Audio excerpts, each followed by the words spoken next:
a filter. Back and I'm better than ever. I think I got a vendetta. Oh, now they call me, I seen them. Look at this. Look at the difference in my skin. Oh, look at that. Look at that blur. I'm ready for my close-ups, boo. Yeah. This is what I want. Beautiful filter finish in just 3 products. Exclusively on the Sephora app. Not gonna lie, that was very convincing. Look what I got. Today we're gonna be doing a full day wear test of the Huda Beauty Easy Blur Foundation with its primer and without its primer. Does this product work better with the primer? Do you even need the primer? So on half my face today, I'm gonna be doing primer and Easy Blur Huda Beauty Foundation.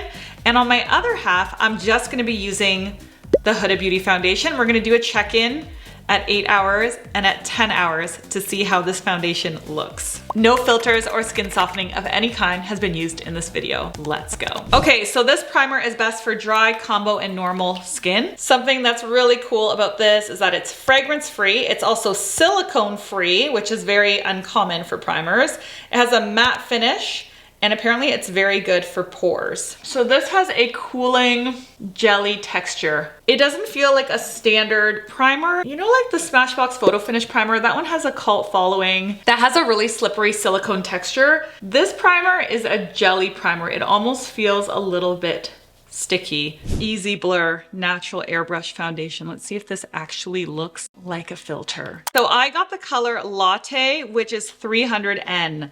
I actually color matched another color better at Sephora, but I had to go with this one because the other ones were sold out.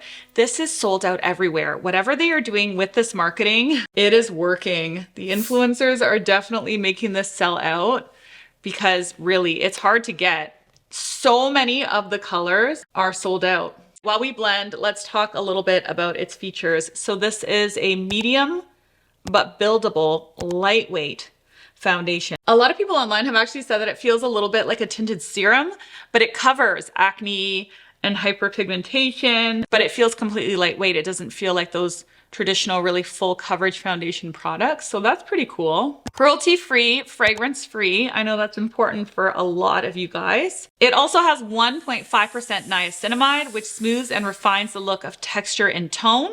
And it has a natural finish. So it's not matte, it's not dewy, it's a natural skin-like finish. And there's also silica in the formula, which means that it's pore blurring for that natural airbrushed finish. Upon first impression, it's nice, but it's not mind-blowing like what the reels are making it seem nice. Do you know what I'm saying? Like the reels make it seem like you're like, oh my God, I look like I have the Paris filter on. If you look at it, you know, without a filter, it's nice, but I don't think it's that different than any other foundation I have. Let's build it up a little bit. Maybe we need to just build it up a little bit more. Guys, do you think this whole like this looks like a filter thing is literally just brilliant marketing? I feel so much lately like everything when it comes to makeup is just brilliant marketing. And we may have been bamboozled into buying this because the marketing is so great.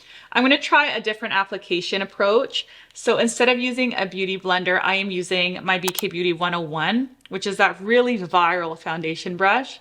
This really is a phenomenal brush for applying foundation. It does an amazing, amazing job of applying foundation. And I would say this application can give a much more full coverage effect.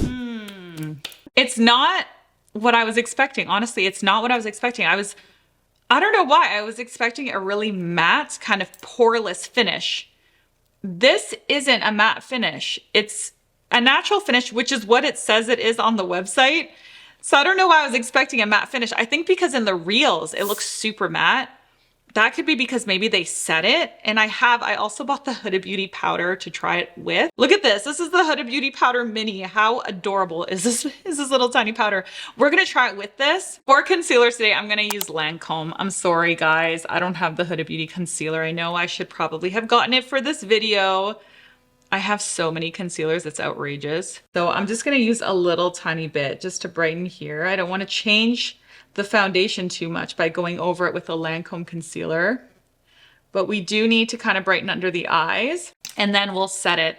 But while I blend that out, watch this. Why is there so much controversy around the packaging? A lot of people have been saying, oh, we spent on formula instead of pack. Some people are saying that this was a budget product. Hi, my loves. I wanted to come on here really quickly today to discuss some things around Easy Blur because it's been really exciting to see all the excitement and momentum and so many people talking about it online. So I want to talk about packaging. So I was thinking to myself, why is there so much controversy around the packaging? Like, it's a pretty standard pack. A lot of products, not only Huda Beauty and not just drugstore products. I saw some people comparing it to like some drugstore products. By the way, all of them are amazing brands. Like, all of them have some great products. But some people saying that this was a budget product. One thing I want to say first and foremost is the standard fill size for foundation is 30 ml. So all of these foundations, despite their size, are 30 ml. All of these foundations are also 30 ml. Now, the size impression on plastic sometimes can be a little bit smaller. And I hear you guys loud and clear. Me and my team, we're going to work harder to make the pack more beautiful. But I also want to be fair to Easy Blur because I feel like a lot of the comments there are not fair to the product. Just because it comes in plastic does not mean that it is less luxurious, that the product, that the formula is anything wrong with the formula. The formula is so beautiful in this. And I know a lot of people have been commenting on that. I'm telling you guys right now, just because you put a product in a glass pack does not mean that, you know, you have to charge $20, sometimes $30 more, because a glass packaging does not cost $20, $15, $10 even. It doesn't cost that. That's not the price difference between plastic and glass. But the feel, the impression is that it's expensive, and this is why brands can charge more money. Personally, for me, it's very, very heavy, and I don't like traveling with a makeup product that is glass. That's me personally. I can pull so many different packs where they are made out of plastic. They are made out of, like, you know, pretty inexpensive but light. A lot of brands sometimes go for this on purpose. They want that light packaging on purpose. This is the Chanel Perfection Lumiere Velvet. They also have the Vita Lumiere, which actually, I love that packaging. That was originally the inspiration. I love the Chanel Vita Lumiere, and it's 30 ml and it's $60. This is $37. This is a product from Dior. This is a water BB. I think this was like $60 or $70. This is Estee Lauder Double Wear. This one also above $50. This is $42. A lot of people saying that they can't afford the products and they wish that they could. It was a real argument with me and the team on the pricing. I went to put this at 35. They were like, absolutely not. It needs to start with a 4. They wanted to go in the high 40s, and then we settled at 37. I wanted to address these comments earlier, but there were so many more coming in, so I just wanted to make sure I could address as many as possible. She's great, huh? She's just so down to earth. She just feels so relatable and like a friend. I think that's why Huda Beauty is doing so well. Just to address the packaging thing, honestly, I don't know why there is so much controversy over the packaging. I find the packaging fine. It's lightweight, it's easy to use, you can shake it, it fits nicely in your little makeup, you know, carrier. I like it. I like the packaging. I don't think it's that big of a deal. I think the pricing is also really good. It's a great price for a Sephora foundation. And I have to tell you, this is a phenomenal powder. I honestly think that this powder is amazing. If you saw it without the powder and then you see it with the powder, and I'll show you on this side of my face when I just do the foundation without the primer, it really does turn your face into a filter. Obviously, it mattifies it completely, so you lose that radiance, but you do get that filter effect that she was talking about. I can see it now. I can see it now. So look at the difference between this, which is no makeup, no skin softening, no filter, right? And then this. That is quite the difference. The cool thing about this is that even though it gives you that really soft focus effect, especially with the powder, you do need the powder with it, it feels extremely lightweight. This is a great day-to-day foundation. It does not feel too heavy. I really thought it was gonna feel like a full coverage, full glam moment foundation. Feels very lightweight.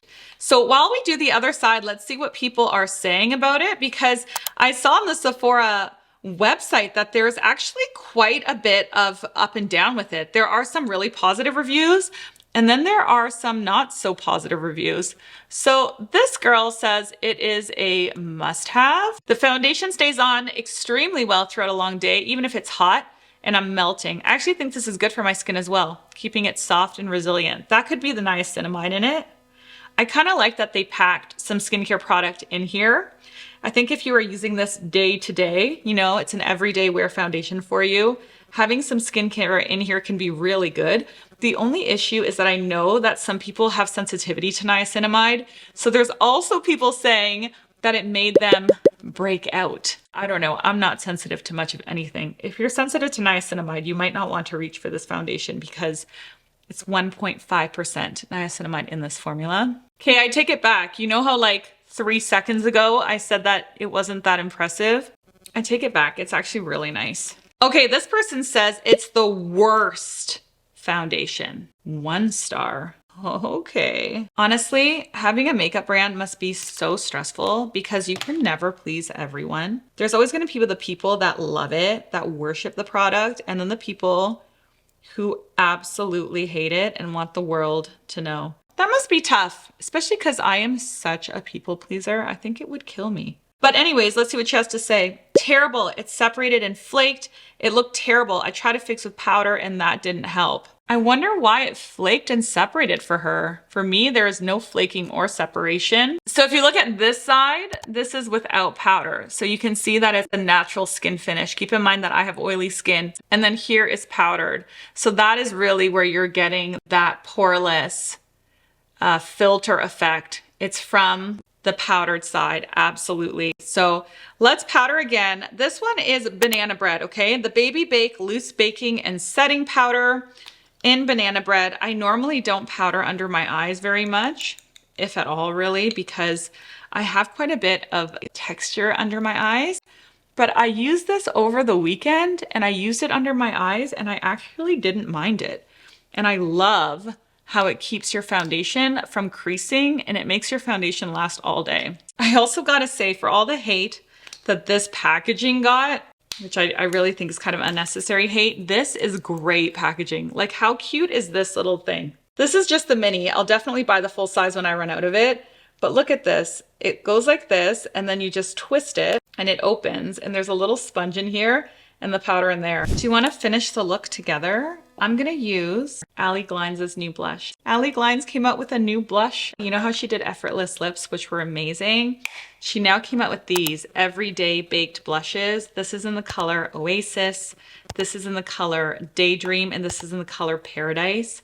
How beautiful are these? Look at this packaging. Oh my God, Ali did such an amazing job on these. Let's use the color Paradise today. So we're gonna keep things really simple today, okay? I'm not gonna do any bronzer. I'm not gonna do any contour. I'm just gonna add a little blush because I cannot live without blush. And the reason I'm not doing any of the other products is because I think sometimes when we are doing these types of review videos where we wanna see how the foundation lasts throughout the whole day, if we start adding all this other stuff, contour, highlight, setting spray, we're not really judging the foundation in a way that's fair, right? I know that I'm adding blush, I know that I added concealer, but you guys are gonna be able to see my forehead and most of my face in a way that's unbiased, you know, in a way that's not another product breaking it down or whatever it may be. All right, for lips, I'm gonna go in with a tried and true MAC lip liner in Soar. This is one of my favorite lip liners. I really need to sharpen it, but I can't even be bothered. This is like a mauvey pink. That really needs to be sharpened. I could barely get it on my mouth. Show must go on. Okay, I'm gonna go in with one of my favorite lipsticks. This is Bronx Baby by Makeup by Mario. It's a super satin lipstick and it's beautiful. This is what my foundation looks like immediately after application in studio lighting. This is how my foundation looks immediately after application in natural lighting. This is how my foundation looks after 8 hours in studio lighting. This is how my foundation looks after 8 hours in natural lighting. And this is how my foundation looks like in 10 hours in studio lighting. I cannot show you in natural lighting because it is now nighttime. It has been 10 hours and I have not touched up my skin once. And taking a nice close look now, honestly, it held up beautifully. It held up beautifully. Now, I have very oily skin. For those of you who have oily skin, then you also know this level of shine, considering how oily my skin is very normal. It actually looks a lot better than a lot of the other foundations I've used recently. If I'm being excessively picky, and that's what we do in these videos, right? I am seeing a little bit of a separation point here. I do tend to have some flaking and some dryness in my chin from my tretinoin, and I do see a little bit of patching here. So if you are someone with very dry skin, I can definitely see it being a foundation that doesn't play well or sit well in dry spots. And I actually read that in some of the Sephora reviews, and I can see that. For my oily skin, it's actually really nice. It's sitting really, really well. If we zoom in really close here on the side of my nose, you can also see a little bit of separating here. Separation seems to be the #1 complaint for this foundation for a long duration of wear. I do see some areas separating, I do, but for the most part, it's very, very nice. Now, another big question we have is whether or not this primer is worth it. So as you guys can remember, I did primer on this side of my face and no primer on this side of my face. And I'll let you be the judge. Let me know in the comments section if you can see a difference between my right side and my left side, the primer side and the no primer side. Can you see a difference? I'm gonna be honest, I can't. I don't see a difference at all. Now, say you wore this all day at work and you want to go out with your friends for drinks, for an after work drink. Let's see if this Huda Beauty powder is able to balance out some of this 10-hour shine. Yeah. Oh my God, fan-freaking-tastic. This is a star product. This is a fabulous powder. It's a great, wow, that is a phenomenal powder. I like this powder better than the foundation. All right, final thoughts. Let's spill some tea. When it comes to the primer, I would skip. I noticed absolutely no difference when using the primer, when not using the primer. Immediately after, 8 hours later and 10 hours later, both of the sides looked exactly the same. Actually, if I had to guess, if I didn't know which side was which, I wouldn't be able to guess. Like, there was such a minimal amount of effect that it wasn't even something that you'd be able to notice. So I think if you're gonna spend money on something, it has to be something where you're actually going to notice a change. You know, it's gonna be worth using. It's gonna be worth adding in that extra layer of whatever to your prep stage in order to get an effect. I didn't notice an effect with it. If you've tried it and you've noticed a difference, please let me know what you think in the comment section below. But for me, it did absolutely nothing. In terms of the foundation itself, I think it's actually a very nice foundation. It has a beautiful lightweight finish. It feels super comfortable on the skin. I find it very easy to apply. But the biggest and the best of this entire video, the thing that I learned the most, is that this powder is the best. It is the bomb. This powder is what makes your face look airbrushed 100%. It's not the foundation, it's the foundation and the powder combination. It's definitely this duo that's going to give you the filter without the filter. This video is over.